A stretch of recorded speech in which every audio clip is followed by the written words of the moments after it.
Bismillahirrahmanirrahim. Assalamu alaikum warahmatullahi wabarakatuh. It's me Mohammed Hassan with you and you are watching your YouTube channel Stock Villa.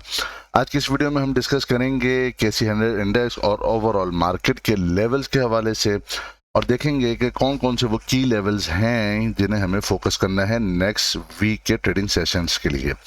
सबसे पहले हम देख लेते हैं एफआईपीआई का डेटा लास्ट वीक का which is 17th of May to 21st of May.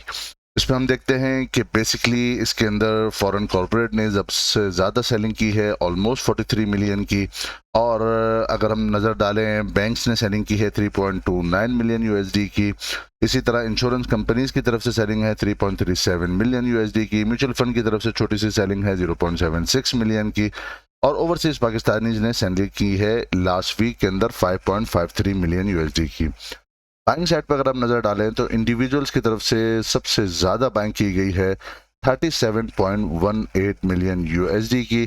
Companies ने भी साथ दिया है इंडिविजुअल्स का, जिन्होंने 18.07 मिलियन यूएसडी की नेट बाइंग की है, और इनके साथ अदर ऑर्गेनाइजेशन ने 1.69 मिलियन और एनबीएफसीज ने 0.15 मिलियन यूएसडी की नेट बाइंग की है। अगर हम नज़र डालें कि कौन कौन से सेक्टर्स हैं, ओवरऑल सेक्टर्स के हवाले से भी बात कर ली जाए तो अदर सेक्टर्स के अंदर सबसे ज़्यादा सेलिंग की है एफआईपीआई ने, और जबकि बाकी सब ने ऑलमोस्ट इसके अंदर बाइंग की है। सबसे ज़्यादा बाइंग 13.33 मिलियन की इंडिविजुअल्स की तरफ से है, बल्कि सबसे ज़्यादा बाइंग कंपनीज ने बाइंग किया है 21.18 मिलियन यूएसडी का, जिसका साथ दिया है इंडिविजुअल्स ने भी। ब्रोकर्स ने भी थोड़ी बहुत बाइंग की है 1.55 मिलियन की।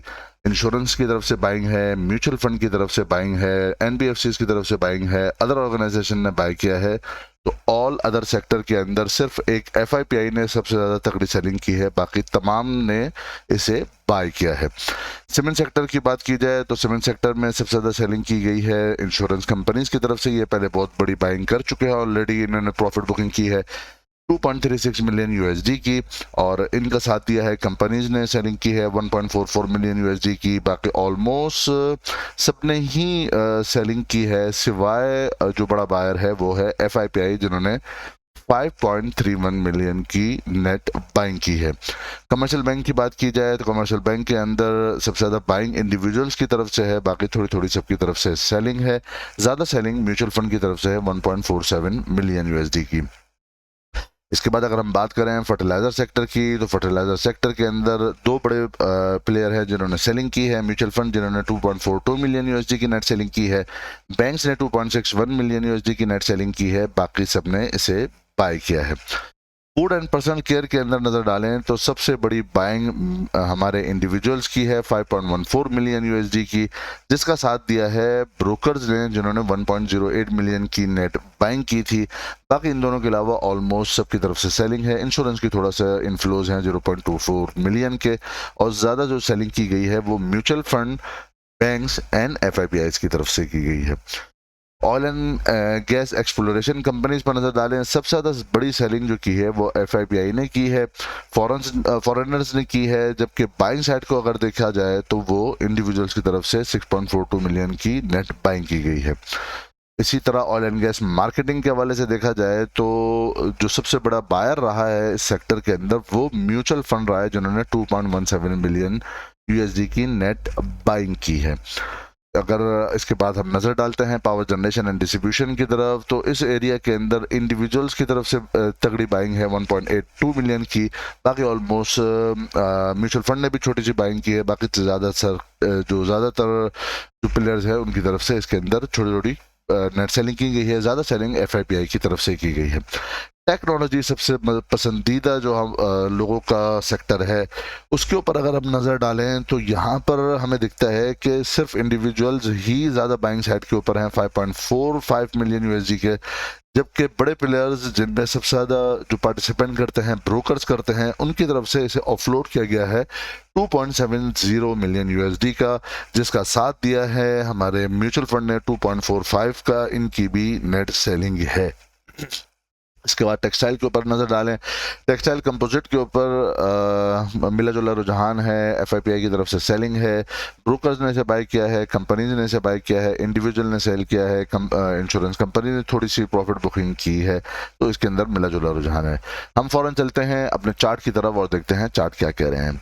लास्ट वीडियो के अंदर हमने डिस्कस किया था कि यहाँ से जो एक हैमर बना है और उसके बाद ये जो गैप्स क्रिएट किए हैं इंडेक्स ने, KC 100 इंडेक्स ने स्पेशली, वो एक अच्छी अलामत है जो कि एक बुलिश रैली की कंटिन्यूएशन आगे इंडिकेट करता है।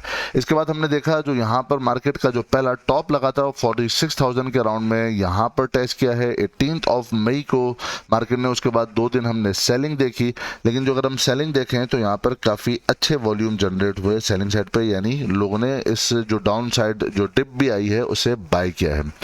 लास्ट ट्रेडिंग सेशन की बात करें विच वॉज 21 मई, वहां पर हमने देखा कि एक बुलिश कैंडल बनी है जिसने अपने प्रीवियस वाले जो लोज हाइज थे उनसे ऊपर जाकर के क्लोजिंग दी है। इसको हम लेटर ऑन और भी ज़रा डिटेल में डिस्कस कर लेते हैं।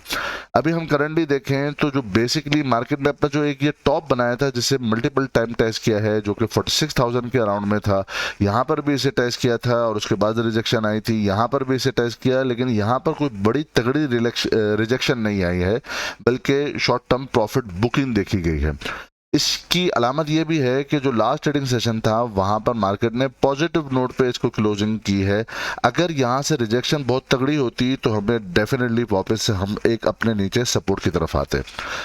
फिलहाल बात की जाए तो मार्केट का जो अपनी सपोर्ट मार्केट अभी बनाएगी, अगर यहाँ से कोई डिप भी आती है तो वो तकरीबन 44,600 से लेकर 44,800 के इन बिटवीन का एक एरिया होगा जहाँ पर मार्केट अपनी इस ट्रेंड लाइन की भी सपोर्ट और हॉरिजॉन्टल जो सपोर्ट है उससे अपनी सपोर्ट एक अच्छी बना सकती है। इसी चीज को अगर हम पहले वीकली चार्ट के ऊपर देखें तो वीक क्या कह रहा है, तो अगर हम देखें तो जो वीक के अंदर जो बॉक्स चैनल की कंसोलिडेशन वाला एरिया था वहां से मार्केट ने वीकली बेसिस से उससे ऊपर की जाकर क्लोजिंग दी है। और ये जो ये क्लोजिंग है ये नॉर्मल इस तरह की क्लोजिंग नहीं है कि जो वॉल्यूम सपोर्ट ना करे, बल्कि अगर आप नीचे देखें तो यहाँ पर अच्छे तगड़े वॉल्यूम के साथ अप साइड के ऊपर जाकर मार्केट ने क्लोजिंग दी है। ऑल्दो इस वीक के अंदर जो ज़्यादातर जो वॉल्यूम जनरेट किए हैं वो पेनी स्टॉक ने किए हैं, लेकिन हमने लास्ट वीडियो के अंदर भी ये डिस्कस किया था कि बहुत सारे ऐसे स्क्रिप्ट अभी भी मौजूद हैं जो अपने ब्रेकआउट सबमिट कर रहे हैं और न्यू रैली के लिए वो तैयार हो रहे हैं, तो आपने उनके ऊपर फोकस करना है। कुछ सेक्टर और कुछ स्क्रिप्ट अभी भी ऐसे हैं जो जिनके अंदर एग्जॉशन देखा गया है और जो पहले मार्केट के जो कुछ डार्लिंग शेयर थे उनके अंदर कुछ प्रॉफिट बुकिंग या एक डिप एक्सपेक्टेड है। सो जिनकी बहुत ज़्यादा तेज़ रैली ऑलरेडी आ चुकी है, थोड़ा सा उनसे हमें अवॉइड करना है और ऐसे सेक्टर जो कि ओवरसोल्ड रीजन के अंदर जो स्क्रिप्ट मौजूद हैं उनके ऊपर हमें फोकस करना चाहिए। इंडिकेटर्स के ऊपर अगर हम वीकली बेसिस पे हमने ये बात की कि यहाँ पर इस बॉक्स कंसोलिडेशन से अबव जाकर के क्लोजिंग है, जो कि एक अर्ली साइन हमें अब मिल चुका है कि यहाँ से एक तेज रैली आगे की तरफ हम देख सकते हैं और एटलीस्ट हम अपना प्रीवियस वाला जो टॉप है 47,000 और 47,300 का उसे रीटेस्ट करने के लिए जाएंगे, जहां पर कुछ ऐसे स्टॉक जो कि पहले आउट परफॉर्म नहीं किया है जिन्होंने, उनके अंदर कुछ हम देख सकते हैं कि उनके काफ़ी तेज़ी के साथ वो अपसाइड की तरफ जाएंगे। बैक टू डेली चार्ट, और डेली चार्ट पे अगर हम देखें तो यहाँ पर बेसिकली मार्केट ने अपने टॉप के ऊपर 46,000 को टेस्ट तो किया है, यहाँ पर ऑलमोस्ट एक दफ़ा यहाँ पर टेस्ट किया है, सेकंड टाइम यहाँ पर टेस्ट किया है, लेकिन उसके बाद जो रिजेक्शन थी वो बड़ी तगड़ी थी। जैसे भी हमने पहले बात की कि यहाँ पर भी अगेन 46,000 के लेवल को यहाँ पर टेस्ट किया और अपना हाई बनाया 46,033.92 का, लेकिन यहाँ से जो रिजेक्शन आई है वो बहुत तगड़ी नहीं है, बल्कि जैसे ही रिजेक्शन आई और हमने देखा था कि यहाँ पर एफआईपीआई ने बहुत बड़ी सेलिंग की थी, तकरीबन $38 मिलियन की सेलिंग की थी, लेकिन उसे फौरन ही बाय कर लिया गया और यहाँ से कोई तगड़ी रिजेक्शन नहीं आ रही, बल्कि बाइंग साइड के वॉल्यूम यहाँ पर हमें नजर आ रहे हैं जो इंडिकेशन दे रहे हैं कि मार्केट अब अप साइड के लिए जाने के लिए तैयार हो चुकी है और ये जो एक कंसोलिडेशन और एक करेक्शन का फेज था, मार्केट अब उससे ऊपर जाती हुई नजर आ रही है। इसे हम देख लेते हैं एक और इंडिकेटर्स के ऊपर भी। तो जो इंडिकेटर्स हैं आरएसआई अगर हम देखें तो जो अपना ये कंसोलिडेशन वाला एरिया था अब उससे अप साइड की तरफ जा रहा है। इसी के अंदर अगर हम मैकडी के अंदर देखें तो एक बुलिश डाइवर्जेंसेस हमें यहाँ पर नज़र आ रही हैं, जो ये बता रहे हैं कि अब मार्केट अप साइड की तरफ जाएगा। और जो ये बुलिश क्रॉस ओवर भी हुआ है मैकडी का वो 0 पॉइंट से अबव हुआ है और उसके बाद हिस्टोग्राम भी पॉजिटिव बन रहे हैं। इसी को हम और भी देख लेते हैं। अगर हम डिस्कस कर लेते हैं पहले बॉलिंजर बैंड की स्ट्रेटजीज के ऊपर, तो वहां पर भी हम देखें तो ये जो बॉलिंजर बैंड पहले स्क्वीज था, अब ये आप स्क्वीज नहीं है बल्कि अब यहाँ से एक एक्सपेंडिंग पोजीशन के ऊपर आ रहा है, जो ये बता रहा है कि वॉलेटिलिटी बढ़ेगी और मुमकिन है कि मार्केट अब अपसाइड की तरफ जाए। और यहाँ पर भी हम देखें और हम थोड़ा सा कंपैरिजन कर लेते हैं। पहले जब यहाँ से मार्केट ने अपना कंसोलिडेशन छोड़ा था तो यहाँ से नीचे से जो सपोर्ट के पास से है वहाँ से अपने गैप्स क्रिएट किए थे और गैप अप ओपनिंग्स मिली थी। ये गैप फिल होना ज़रूरी नहीं होता, ये रन अवे गैप होते हैं जो बुलिश होने की अलामत होते हैं। ये नॉर्मल उस तरह के गैप्स नहीं होते जिन्हें फिल किया जाए। यहाँ पर भी अगर हम नजर डाल रहे हैं करंट मार्केट के ऊपर तो यहाँ पर भी मार्केट ने गैप्स क्रिएट किए हुए हैं। यहाँ पर जिस तरह यहाँ पर की जो क्लोजिंग थी मार्केट की, उसके बाद जो नेक्स्ट ओपनिंग होती है वो मार्केट, यहाँ पर आपको विक तो नजर आ रही है लेकिन ये सॉफ्टवेयर का एरर है। बेसिकली मार्केट ने यहाँ पे गैप अप ओपनिंग दी और मार्केट अपने गैप के साथ ऊपर ही रही। यहाँ पर भी हमें विक नजर आ रही है लेकिन यहाँ पर विक नहीं है, बल्कि मार्केट ने यहाँ पर जो अब अबव की ओपनिंग दी थी प्रीवियस डे की क्लोजिंग से ऊपर की ओपनिंग दी थी और उससे ऊपर ही मार्केट ने यहाँ पर सस्टेन किया। तो जिस तरह यहाँ पर कंसोलिडेशन के बाद जो अपसाइड की तरफ मार्केट रैली बनाना स्टार्ट की थी वो basically run away gaps create किए थे। यहाँ पर भी हमें दिख रहा है कि मार्केट ने यहाँ पे रन अवे गैप्स क्रिएट किए हैं। रन अवे गैप्स क्या होते हैं और कुछ टेक्निकल्स के हवाले से इंशाल्लाह हमारा जो अपकमिंग जो ये फ्राइडे और सैटरडे है उस पर हमारा जो कोर्स हमने डिज़ाइन किया था उसकी क्लासेस अब स्टार्ट हो रही हैं। इंशाल्लाह ये 3 मंथ्स के लिए कोर्स होगा जिसके अंदर मिनिमम हमारे 8 सेशंस होंगे और हम ये वीकेंड के अंदर टेक्निकल कोर्स जो बेसिक टेक्निकल कोर्स है जिसके अंदर हम इंशाल्लाह different strategies, supports levels, different indicators और सबसे इंपॉर्टेंट ये कि इंडिकेटर तो सबको समझ में आते हैं, उन इंडिकेटर्स पे कौन से इंडिकेटर का किस लेवल पे और कब उसका इस्तेमाल होता है इंशाल्लाह वो हम डिस्कस करेंगे। इंशाल्लाह नेक्स्ट फ्राइडे और सैटरडे से हमारी ओपनिंग हो रही है और क्लासेस स्टार्ट हो जाएंगी। अच्छा, इसी को हम ज़रा देख लेते हैं इचिमुको के ऊपर। तो अगर आप देखें तो यहाँ पर जो एक लेगिंग स्पैम है वो अब अपनी प्राइसेस से अबव ट्रेवल करना शुरू कर दी है। और अगर आप क्लाउड को भी नज़र डालें तो यहाँ से मार्केट ने क्लाउड से न सिर्फ ये कि क्लाउड से को अपर साइड को क्रॉस किया है बल्कि ऊपर ही यहाँ पर सस्टेन किया है। क्लाउड के अंदर यहाँ पर भी हमें एक ब्लू क्लाउड नज़र आ रहा है जो कि ये अलामत दे रहा है कि अगर यहाँ से डिप भी आता है तो वो बेसिकली अब बाइंग अपॉर्चुनिटी होगी, वो सेलिंग की अपॉर्चुनिटी अब नहीं होगी। हमें यहाँ पर डिफरेंट इंडिकेटर्स हम और भी डिस्कस कर सकते हैं, वो उसकी ज़रूरत नहीं है। हमने एक चीज़ अब ज़रूर जहन में रखनी है कि जो डिप आए आप उसे एक्यूमुलेट करें और अब साइड के ऊपर अभी फ़िलहाल अगर आपके पास एक अच्छे प्रॉफिट के अंदर अगर आप है तो मैं फिर भी यही सजेस्ट करूँगा कि ऑल्दो कहा जाता है कि अपर साइड के ऊपर सेल किया जाए, लेकिन मैं ये समझता हूँ कि अब यहाँ से अगर ब्रेकआउट कन्फर्मेशन हमें मिल जाती है, और स्पेशली हमें कन्फर्मेशन कहाँ मिलेगी जबकि अपने प्रीवियस वाले हाई से अबव जाकर की मार्केट क्लोजिंग देगी जो कि 46,000 के अराउंड में है। और आई होप यहाँ से अब क्लोजिंग अब आ सकती है जो कि वॉल्यूम एक अच्छे सपोर्ट कर रहे हैं। और जो हमने प्रीवियस अपनी डिटेल डिस्कस किया उसके अंदर हमें ये लगता है कि यहाँ से अपसाइड की तरफ मार्केट अब जा सकती है। तो अभी हमें नेक्स्ट रैली के लिए तैयार रहना चाहिए। नेक्स्ट रैली के अंदर हम ये देखते हैं कि मार्केट कहाँ तक अपनी रैली कंटिन्यू कर सकती है। तो हम कुछ बहुत शॉर्ट टर्म, कुछ मीडियम टर्म और कुछ लॉन्ग टर्म के अपने डिस्कस करेंगे लेवल्स। यहाँ पर अगर हम पहले कुछ शॉर्ट टर्म की अगर हम बात कर लें तो मार्केट का जो शॉर्ट टर्म के लेवल्स हैं वो अभी मार्केट यहाँ से टेस्ट कर सकती है। यहाँ से ब्रेकआउट के बाद तकरीबन 47,930 के करीब का लेवल, और दूसरा जो मीडियम टर्म का लेवल है वो 48,679 या 48,000 हम कह सकते हैं 700 का एरिया यहाँ से मार्केट ब्रेकआउट के बाद इसे टेस्ट कर सकती है, जो अपने बुलिश रैली को आगे कंटिन्यू करेगा। इससे हाँ अगर हम थोड़ा सा लॉन्ग टर्म की भी बात कर लें कि हम शॉर्ट टर्म हमने बात कर ली, हमने लॉन्ग मीडियम टर्म बात कर ली, अब हम बात कर लेते हैं थोड़ा सा लॉन्ग टर्म इन्वेस्टर्स के लिए, स्पेशली जो होल्ड करते हैं एटलीस्ट 6-7-8 महीने साल तक के लिए होल्डिंग होती है, अगर हम उनके लेवल्स को भी डिस्कस करें तो वो अप्रॉक्सीमेटली यहाँ तक बनते हैं 53,000 के अराउंड में। इसी को हम जरा प्रीवियस भी देखते हैं, क्या यही रेजिस्टेंस लेवल्स भी मार्केट के पास प्रीवियसली मौजूद हैं। अच्छा, ये बात है जबकि मार्केट 47,000 से अबव जाकर के क्लोजिंग देते हैं 47,300 के अराउंड में, जो कि प्रीवियस वाले टॉप्स भी हैं। यहाँ से मार्केट ने इसी लेवल से पहले भी रेजिस्टेंस ली थी, फिर अगेन यहाँ से रेजिस्टेंस ली थी और अब थर्ड टाइम यहाँ से 47,300 के अराउंड में ली है। यहाँ से ब्रेकआउट फॉर्मेट के बाद मुमकिन है यहाँ पे मार्केट थोड़ा सा स्टे करे और एक और डिप दे और फिर अल्टीमेटली मार्केट ने जो क्रॉस करना है, तो जो शॉर्ट टर्म का लेवल है वो हमारे लिए 47,930 के अराउंड का है।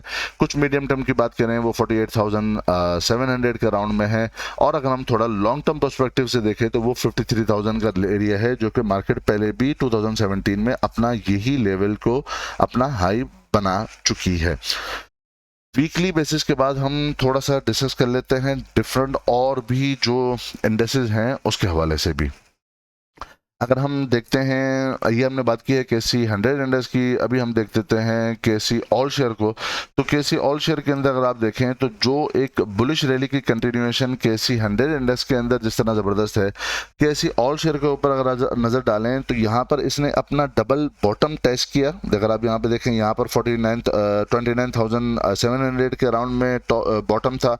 अगेन ये पैरेलल बॉटम यानी एक डबल बॉटम को टेस्ट किया, उसके बाद अपना जो प्रीवियस वाला हाई था यहाँ पर देखिए, यहाँ पर एक हाई फॉर्म हुआ था, फिर अगेन यहाँ पर एक हाई फॉर्म हुआ, और अभी जो लास्ट डे की क्लोजिंग थी, लास्ट वीक की जो क्लोजिंग आई है वो अपने प्रीवियस वाले हाई से अबव की आई है, और ये क्लाउड से भी अबव की यहाँ पर क्लोजिंग आई है, जो ये अगेन इंडिकेशन दे रहा है कि डबल बॉटम की फॉर्मेशन के बाद एक अर्ली इंडिकेशन ज़रूर थी, लेकिन ये चांस था कि यहाँ से इससे नीचे जाकर वापस से जाकर कोई यहाँ से कोई रिजेक्शन ना आए। तो यहाँ पर की जो क्लोजिंग है ये एक अच्छी क्लोजिंग है, जो ये बता रहा है कि प्रीवियस वाले हाई से अबव की क्लोजिंग दी है। नेक्स्ट जो रेजिस्टेंस इसके पास आएगी KC ऑल शेयर के पास, वो अप्रॉक्सीमेटली 31,250 के करीब का लेवल होगा, लेकिन लगता यही है कि अल्टीमेटली यहाँ से भी अगर कोई रिजेक्शन आई, डिप आई, तो यहाँ से ये भी बाइंग हो जाएगी और यहाँ पर आगे जाने के लिए तैयार है। सेम ऑलमोस्ट उसी तरह के पैटर्न बनने हैं जिस तरह के KC 100 इंडेक्स के बने थे। इसी के साथ हम देख लेते हैं KMI 30 को। पहले KMI 30 ने भी आप देखें तो यहाँ पर अपने प्रीवियस वाला जो हाई था उसके हाई को टेस्ट जरूर किया है, लेकिन यहाँ पर जो प्रीवियस एक जो पॉजिटिविटी इसके अंदर आई है, यहाँ पर हैमर की फॉर्मेशन, फिर गैप अवे हुआ है जो गैप्स हैं, और उसके बाद चिको स्पैम भी अब प्राइसेस से ऊपर है, प्राइसेस जो है वो क्लाउड से अबव हैं, और अपने प्रीवियस वाला जो यहाँ पर हाई था बेसिकली उसके हाई से अबव जाकर के क्लोजिंग नहीं हुई है अभी तक, लेकिन यहाँ पर अगर आप नज़र डालें तो जो क्लोजिंग थी जो कि 74,700 के अराउंड में थी, उससे अबव जाकर की क्लोजिंग दी है, जिसे यहाँ पर भी वॉल्यूम अपने सपोर्ट कर रहे हैं।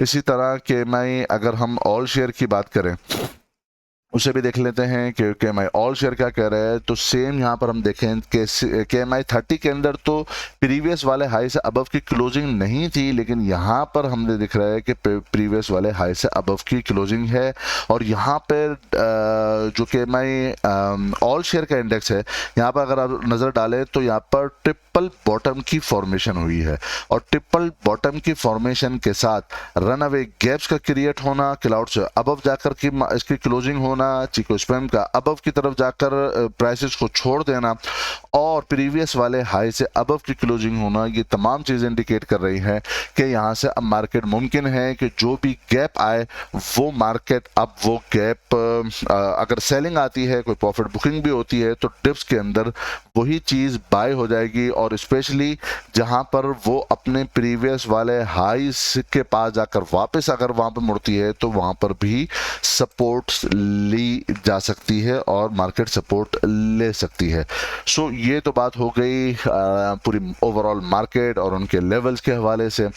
लास्टली मैं ये ज़रूर कहूँगा कि आपने जितने दिन भी ट्रेडिंग करनी है, आप ज़रूर, हमारा जो है ना वो लोगो भी यही है, लर्न बिफोर यू अर्न। समझकर और सीख कर ट्रेड करें। जहां पर मार्केट अपना मोमेंटम दूसरी तरफ शिफ्ट करे, हमें भी फौरन शिफ्ट जल्दी हो जाना चाहिए बजाय इसके कि हम लेट शिफ्ट हों। और जहां पर मार्केट चाहे वो बुलिश रैली के बाद शिफ्टिंग के ऊपर आ जाए, अगर आप देखें तो अभी भी बहुत सारे प्राइसेस ऐसे हैं जो कि अभी जो लास्ट मार्केट ने यहाँ के लेवल के ऊपर भी थी, 26 मार्च को भी जिस लेवल के ऊपर थी, अभी भी प्राइसेस उससे बहुत नीचे है। तो अगर बहुत सारे दोस्त दिन को याद होगा, हमने कहा था कि 47,300 47,000 पे आप प्रॉफिट बुक करके साइड लाइन हो जाएं, बैठ जाएं और मार्केट को अपना एक फॉर्मेशन पहले कंप्लीट करने दें, उसके बाद फिर आप एंट्री कीजिएगा। तो अगर जिन्होंने वहां पर प्रॉफिट बुकिंग की है वो कैश होल्डिंग के ऊपर हैं जब से कहा गया था, तो यहां से अब एक मोमेंटम बनता हुआ नजर आ रहा है जो हमने अभी डिस्कस किया। सो डिप्स के ऊपर उसे बाय जरूर करना चाहिए और सीख कर आप ट्रेड करें। होपफुली ये वीडियो भी आप तमाम दोस्तों को पसंद आई होगी। जो दोस्त नए हैं वो अगर चैनल सब्सक्राइब करना चाहते हैं वो चैनल सब्सक्राइब कर सकते हैं। मिलते हैं इंशाल्लाह नेक्स्ट वीडियो के अंदर। अपना बहुत बहुत ख्याल रखिएगा और हमारे इस चैनल का भी।